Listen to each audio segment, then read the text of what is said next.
February 22, 2026, 10:47 p.m. Jalisco, Mexico. A convoy of Mexican National Guard trucks drives through a rural area near Lagos de Moreno. The convoy is returning from an operation. 30 soldiers inside, armed, trained, moving through territory controlled by the Jalisco New Generation Cartel, the CJNG. And then, from the darkness, gunfire. Heavy caliber weapons. .50 caliber machine guns mounted on vehicles.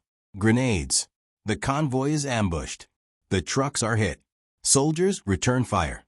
The firefight lasts minutes. When it ends, 25 National Guard troops are dead. 12 more are wounded. And the message is clear. The cartel is retaliating. Because 24 hours earlier, Mexican Special Forces killed the man who built the CJNG into the most powerful drug cartel in Mexico, Nemesio Oseguera Cervantes, known to the world as El Mencho. And his death has unleashed the worst cartel violence Mexico has seen in over a decade. Before we break down who El Mencho was, how he was killed, why the violence erupted, and what happens to the CJNG now, subscribe right now. This is breaking news. This video explains the cartel structure, the government operation, and what the death of Mexico's most wanted drug lord means for the country. Hit like. Drop a comment. Will this end the CJNG or make things worse? Let's start with who El Mencho was. Nemesio Oseguera Cervantes. Born July 17, 1966. Aguililla, Michoacán, Mexico. He grew up poor. He crossed into the United States illegally in the 1980s. He worked in California. He was arrested in 1992 for heroin distribution, served 3 years in a U.S. federal prison, deported back to Mexico in 1995. And that is when his rise began. He joined the Mencho Cartel, a drug trafficking organization operating in Jalisco. He rose through the ranks. He learned the business. And when the Mencho Cartel fractured in 2010, Oseguera broke away. He formed his own organization, the Jalisco New Generation Cartel, CJNG. Within 5 years, the CJNG became one of the most violent cartels in Mexico. They expanded into 28 of Mexico's 32 states. They moved into the United States, operating in California, Texas, Illinois, New York, and dozens of other states. They trafficked methamphetamine, fentanyl, cocaine, and heroin. And they waged war against rival cartels, against the Mexican government, against anyone who stood in their way. The United States offered a $10 million reward for information leading to El Mencho's arrest. That is the highest reward the U.S. government has ever offered for a drug trafficker. Higher than the reward for El Chapo. Higher than Pablo Escobar. The Drug Enforcement Administration called El Mencho the most dangerous drug trafficker in the world. They accused him of flooding the United States with fentanyl, the synthetic opioid killing over 70,000 Americans per year. The U.S. indicted him in 2014, charged him with conspiracy to distribute methamphetamine and cocaine, issued a warrant, and pressured Mexico to find him. For over a decade, Mexican and U.S. law enforcement hunted him. They raided properties. They arrested his family members. They targeted his lieutenants. But El Mencho stayed free. He moved constantly. He used bodyguards. He avoided electronic communication. He operated from the mountains of Jalisco. And for years, nobody could touch him. Until February 21, 2026. The details are still emerging. But multiple sources confirm, on the night of February 21, 2026, Mexican Special Forces, supported by U.S. intelligence, conducted a raid in a rural area near Tamazula de Gordiano, Jalisco. The target, a compound controlled by the CJNG. Inside El Mencho, Mexican Navy Special Forces, SEMAR, moved in. A firefight erupted. Heavy gunfire. Explosions. The battle lasted hours. When it ended, Nemesio Oseguera Cervantes, El Mencho, was dead. Mexican authorities recovered his body. They confirmed his identity through fingerprints and DNA. And on February 22nd, the Mexican government announced, the most wanted drug lord in Mexico has been killed. But they did not celebrate, because they knew what was coming. To understand why El Mencho's death triggered this violence, you have to understand how the CJNG is structured. Most people think cartels are hierarchies. One leader at the top, lieutenants below, soldiers at the bottom. Kill the leader, the organization collapses. But that is not how modern cartels work. The CJNG is a network, not a pyramid. El Mencho was the founder, the leader, the symbol. But the cartel operates through semi-autonomous cells. Each cell controls a specific territory. Each cell has its own leadership, its own enforcers, its own revenue streams. El Mencho coordinated. He mediated disputes. He approved major operations. But he did not micromanage. And that means, when he dies, the cells do not collapse. They fight. Over territory. Over control. Over who takes his place. And that fighting is happening right now. Hold on, before we break down the violence, the ambush, and what happens to the cartel now. I need you to subscribe if you haven't already. Because what happens next, the convoy ambush, the cartel's retaliation strategy, and the government's response, is the part that shows you why this is the most dangerous moment for Mexico in years. Drop a comment. Do you think killing El Mencho made Mexico safer? Keep watching. Less than 24 hours after El Mencho's death, the retaliation began. A National Guard convoy, 30 soldiers, was returning from an operation near Lagos de Moreno, Jalisco. The convoy entered CJNG territory, and at 10:47 p.m. they were ambushed. Multiple vehicles, heavy weapons, coordinated attack. The National Guard troops returned fire, but they were outnumbered, outgunned. The ambush lasted minutes. When it ended, 25 National Guard troops were dead. 12 were wounded. The attackers fled. No arrests were made. Mexican authorities arrived hours later. They found the convoy destroyed, bodies still inside the trucks, and a message spray-painted on one of the vehicles. This is for El Mencho. The ambush was not random. It was a message to the Mexican government, to rival cartels, and to the CJNG's own members. The message: we are still here. We are still strong. And we will retaliate. Killing El Mencho was supposed to weaken the CJNG. But the ambush shows the opposite. The cartel is demonstrating that it can still operate, that it can still strike government forces, that leadership does not matter as much as the network. This is what happens when you kill a cartel leader without dismantling the organization. The violence does not stop. It escalates. El Mencho had two potential successors. His son, Ruben Oseguera Gonzalez, known as El Menchito, and his brother-in-law, Abigail Gonzalez Valencia, known as El Queenie. El Menchito is currently in a U.S. federal prison. He was extradited in 2020. He is serving a sentence for drug trafficking. He cannot lead from inside a U.S. prison. El Queenie was arrested in 2015. He is in a Mexican prison. He also cannot lead. So who takes over? The most likely scenario, a council. Multiple regional leaders sharing power. This is what happened with the Sinaloa cartel after El Chapo's arrest. No single leader. A federation of regional bosses, each controlling their own territory. This structure is harder to dismantle because there is no head to cut off. But it is also unstable because the regional leaders will fight each other for dominance. And that fighting, that internal war, will be the most dangerous phase. On February 23rd, Mexican President Claudia Sheinbaum held a press conference. She confirmed El Mencho's death. She praised the security forces. She promised that the government would not back down. And she deployed additional troops to Jalisco. Thousands of soldiers, National Guard, military police. The goal: to prevent the cartel from regrouping, to arrest the remaining leadership, to show strength. But history suggests this will not work. Because every time Mexico kills or arrests a cartel leader, the violence gets worse.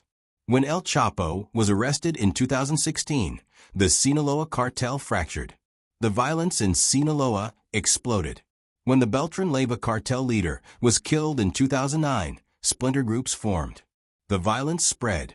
Killing the leader does not end the cartel. It fragments it. And fragments are harder to control. Real quick, if you're still watching, you need to subscribe. Because what happens next, the fentanyl trade, the U.S. response, and the predictions for what comes next, is the part that explains why this matters far beyond Mexico. Comment below. Should the U.S. intervene militarily in Mexico? Now, back to the cartel. El Mencho built the CJNG into a fentanyl empire. The cartel imports precursor chemicals from China, manufactures fentanyl in labs across Mexico, and smuggles it into the United States. The DEA estimates that the CJNG is responsible for over 50% of the fentanyl entering the U.S. Fentanyl killed over 70,000 Americans in 2023. It is the leading cause of death for Americans aged 18 to 45. And the CJNG is the primary supplier. Killing El Mencho does not stop the fentanyl trade. The labs are still operating. The smuggling routes are still open. The demand in the U.S. is still there. And the CJNG, even without El Mencho, will continue producing and smuggling fentanyl because it is too profitable to stop. The United States has not issued an official statement on El Mencho's death, but the DEA released a brief comment. The death of Nemesio Oseguera Cervantes is a significant blow to the CJNG, but the fight is not over. The U.S. has been pressuring Mexico for years to crack down on fentanyl trafficking. President Trump, during his first term, threatened to designate Mexican cartels as terrorist organizations. That designation would allow the U.S. military to conduct operations inside Mexico. Mexico rejected the proposal. But now, with El Mencho dead and the violence escalating, the question is back on the table. Should the U.S. intervene militarily? Should U.S. Special Forces operate inside Mexico? The Mexican government says no. But the pressure is building. The violence is not just about soldiers and cartel members. Civilians are dying.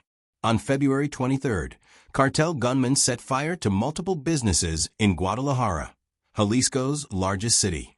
They blocked roads with burning vehicles. They fired on police. The city went into lockdown. Schools closed. Businesses shut down. Residents stayed indoors. And this is just the beginning. When cartels fragment, civilians pay the price. Kidnappings increase. Extortion increases.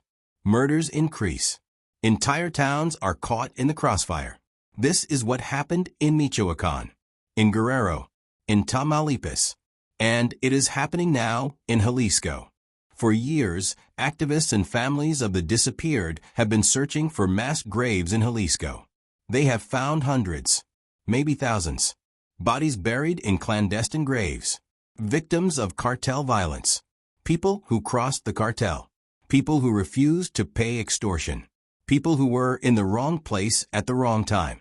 El Mencho's death will not stop the mass graves. It will fill them. Because when cartels fight for control, they disappear people. They kill witnesses. They eliminate rivals. And they bury the bodies in unmarked graves. The families will keep searching. And they will keep finding bodies. I want to stop here and be very direct with you. The death of El Mencho is being framed as a victory. Mexican officials are calling it a major blow to organized crime. U.S. officials are celebrating. But this is not a victory.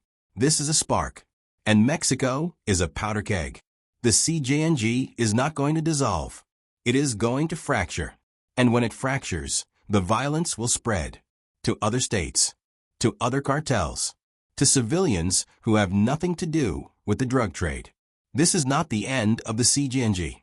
This is the beginning of the next phase, the most violent phase. And the people who will suffer the most are not the cartel members. They are armed. They are prepared. The people who will suffer are ordinary Mexicans, shop owners, teachers, farmers, people just trying to live their lives in a country where the government cannot protect them.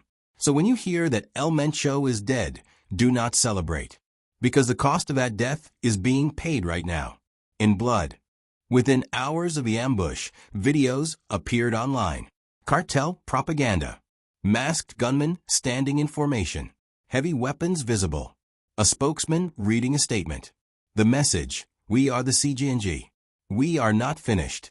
This is just the beginning. The videos are designed to intimidate, to show strength, to project power. And they work. Because the Mexican government cannot counter them. The government can announce operations. They can show press conferences. But they cannot show results.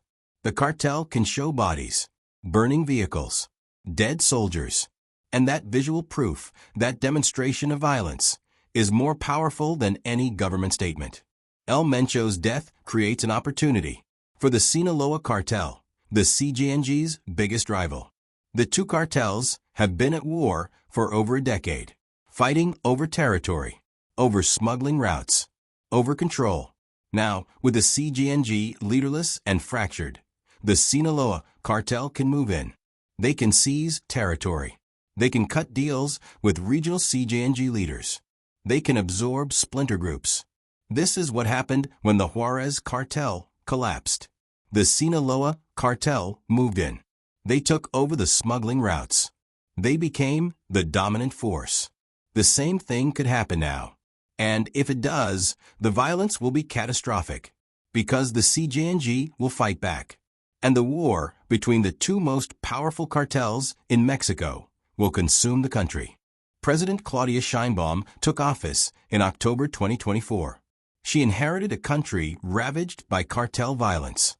She promised a different approach. Less militarization, more social programs, more economic investment in cartel-controlled areas. But El Mencho's death and the resulting violence undermines that strategy, because now she has to respond with force. She has to deploy troops. She has to show strength, and that locks her into the same cycle that trapped her predecessors. Military operations, cartel retaliation, more violence, more deaths. This is what happened to President Calderon, to President Peña Nieto, to President López Obrador. All of them launched military operations against the cartels. All of them failed to stop the violence. And Sheinbaum, despite her promises, is being forced down the same path. Here is what happens next. Over the coming weeks, the CJNG will fracture. Regional leaders will fight each other for control. The Sinaloa cartel will try to seize territory. The government will deploy more troops. The violence will escalate. And eventually, a new leader will emerge. It might take months. It might take years. But someone will consolidate power.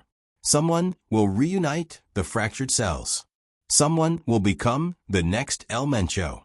And the cycle will begin again. Because the problem is not the leaders. The problem is the system.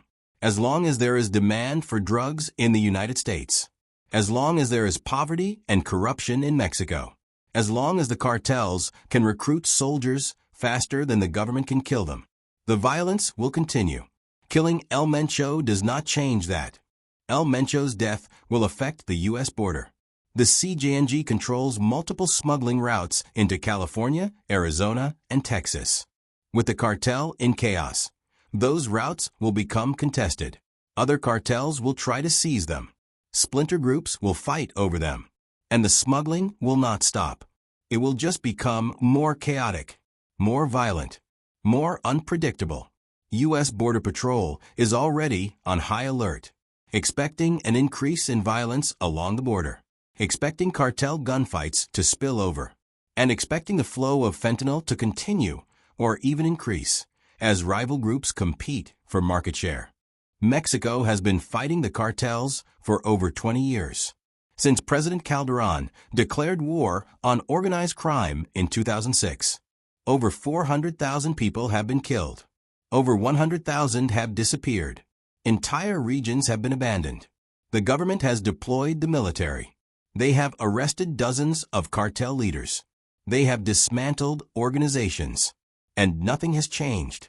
Because for every leader arrested, another rises. For every cartel dismantled, two more emerge. The war on drugs in Mexico is not winnable. Not with the current strategy. not with military force alone. And El Mencho's death proves that. Because killing the most wanted drug lord in Mexico did not make the country safer. It made it more dangerous. Here is what I need you to understand. The death of El Mencho is not a story about one man. It is a story about a system. A system where drug cartels are more powerful than the government. Where violence is a tool of negotiation. Where entire communities live under the control of armed criminals. And where the people caught in the middle have no protection. The Mexican government cannot protect its own soldiers. 25 National Guard troops were ambushed and killed less than 24 hours after El Mencho's death. If the government cannot protect its own troops, how can it protect civilians? And if the government cannot protect its people, then what is the government for?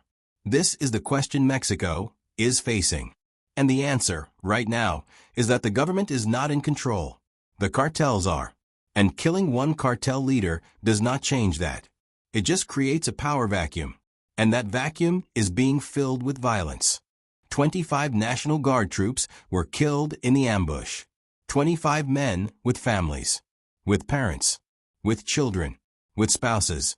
Their families will receive death benefits. Their funerals will be attended by government officials. They will be called heroes. But they are also victims. Victims of a war that cannot be won with guns. And their deaths will not be the last. Because the violence is just beginning. And more soldiers will die. More police will die. And more civilians will die. And the families left behind will ask, what was it for? What did these deaths accomplish? And the answer, the honest answer, is nothing. They died fighting a war that has no end. As of February 24, 2026, 3 days after El Mencho's death, the violence continues. The death toll has risen. Multiple firefights reported across Jalisco. Businesses burned. Roads blocked. Civilians trapped. The Mexican government has deployed thousands of troops. The U.S. government is monitoring the situation. And the CJNG, leaderless, fractured, chaotic, is still operating. They are still smuggling drugs. They are still killing rivals. They are still fighting for control. El Mencho is dead. But the cartel he built is not. And the question everyone is asking is, what happens next? The answer, more violence, more death, more chaos, until a new leader emerges. Or until the cartel collapses. Or until the Mexican government finds a new strategy.